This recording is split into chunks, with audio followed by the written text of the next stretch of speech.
Proses pembelajaran daring kelas 4 SD swasta HKBP Batu 4 wali kelas Evi Juliana Manik.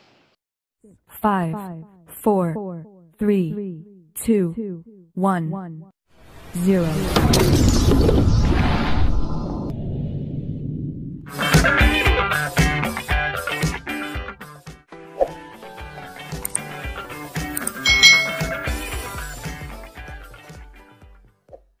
Hari ini kita akan bersama-sama belajar di tema 2, subtema 1, sumber energi, pembelajaran yang ketiga. Kalau adik-adik belum melihat pembelajaran 1 dan 2, kalian bisa lihat dulu pembelajaran 1 dan 2 di video sebelumnya. Mari kita belajar dengan penuh semangat. Saat berada di lapangan, rambutku sering bergerak. Sumber energi apa ya yang membuat rambutku bergerak? Nah adik-adik, sering tidak kalian mengamati ketika di tempat seperti lapangan itu daun-daun itu bergerak, rambut kita juga bergerak. Kira-kira sumber energi apa yang membuat daun-daunan dan rambut kita bisa bergerak? Kalian akan bermain ayo tangkap bola. Bagaimana ya cara bermainnya? Ayo kita ikuti petunjuknya dan bacalah aturan permainannya. Sebelum kita mengetahui sumber energi apa yang menggerakkan rambut kita akan bermain dulu nih adik-adik. Permainannya bernama ayo tangkap bola. Ayo tangkap bola. Perlengkapan yang diperlukan adalah bola besar. Nah di sini aturan bermainnya, kelas dibagi menjadi 2 kelompok, yaitu kelompok A dan kelompok B.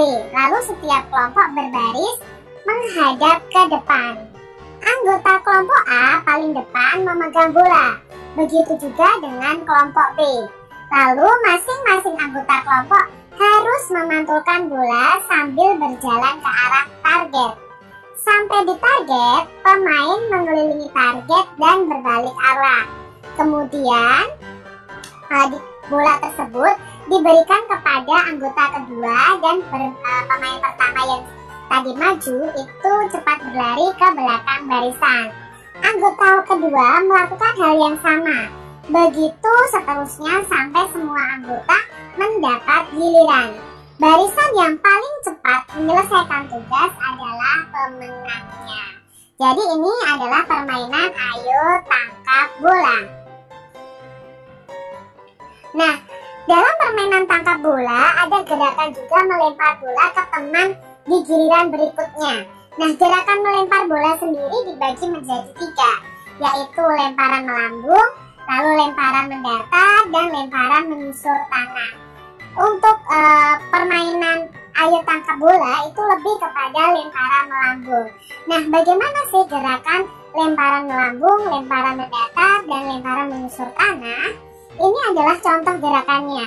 Tapi di sini memakai bola kecil adik-adik. Kalau ayo tangkap bola tadi kan memakai bola besar.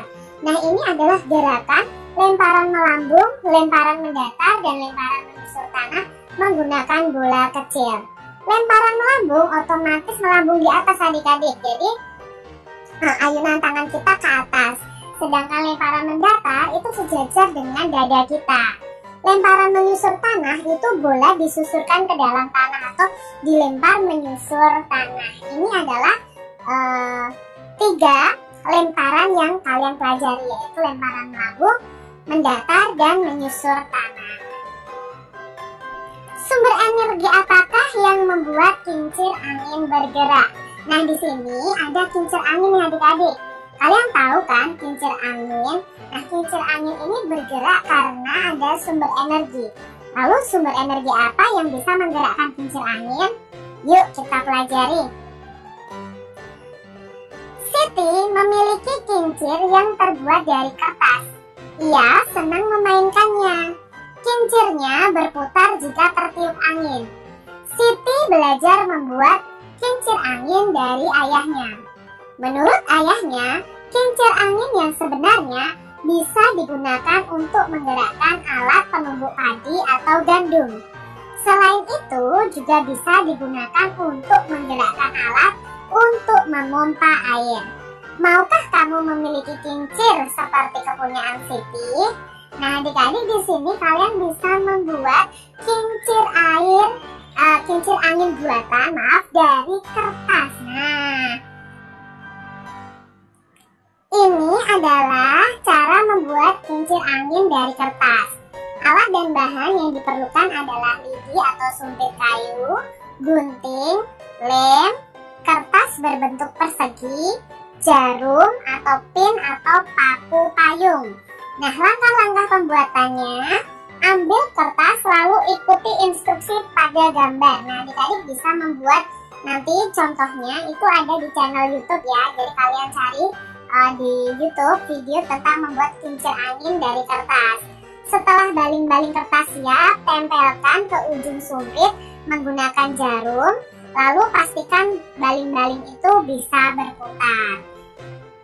Kita juga bisa membuat kincir anginnya dari plastik juga nih. Nah, adik-adik bisa buat, alat dan bahannya itu botol plastik bekas, gabus bekas tutup botol, lalu lidi dan atau sumpit, gunting.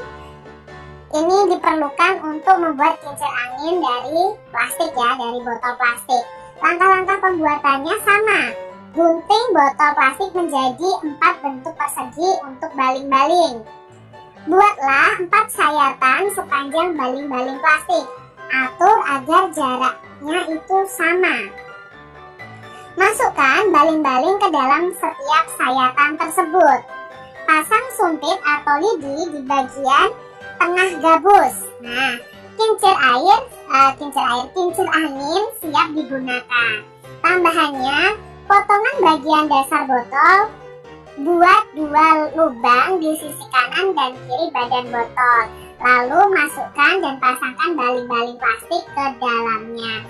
Jadi ini adalah cara membuat kincir angin dari botol plastik, adik-adik. Nanti kalian bisa ikuti dengan petunjuk yang bisa kalian cari ya, tutorialnya di YouTube. Nah, adik-adik, ini tadi kincir angin dari kertas dan kincir angin dari plastik. Panduan keselamatan kerja dalam kegiatan membuat kincir tadi. Dengan berhati-hati, kamu dapat menjaga keselamatan diri dalam melakukan percobaan membuat kincir angin kertas dan kincir angin dari botol plastik. Berikut ini adalah petunjuk keselamatan kerja yang bisa kamu lakukan, yaitu 1. Berhati-hati dalam penggunaan benda tajam. Tadi kita menggunakan gunting ya adik-adik, jadi harus berhati-hati. Yang kedua, minta bantuan guru atau orang tua jika benda-benda yang digunakan itu membahayakan keselamatanmu. Lalu lakukan kegiatan sesuai dengan instruksi guru atau instruksi orang tuamu. Perhatikan setiap peringatan khusus yang terdapat pada setiap percobaan. Jadi kalau kita menggunakan benda tajam harus berhati-hati.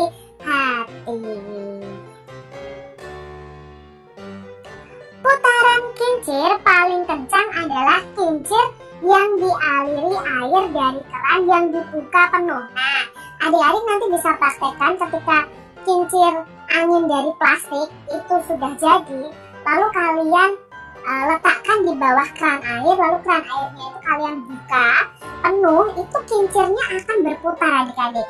Nah, kincir angin hanya dapat berputar saat angin bertiup saja. Tadi kan kalian juga membuat kincir angin dari kertas. Nah, itu akan bertiup ketika berputar ketika angin bertiup. Nah, adik-adik, kalian bisa juga dekatkan ke kipas angin nih, pasti akan berputar. Nah, baling-baling pada kincir yang berputar menggerakkan benda yang diletakkan di pusat baling-baling, sehingga baling-baling itu akhirnya bisa berputar. Manfaat kincir angin bagi manusia dan kehidupan sehari-hari. Nah, ini adalah manfaat kincir angin ya adik-adik.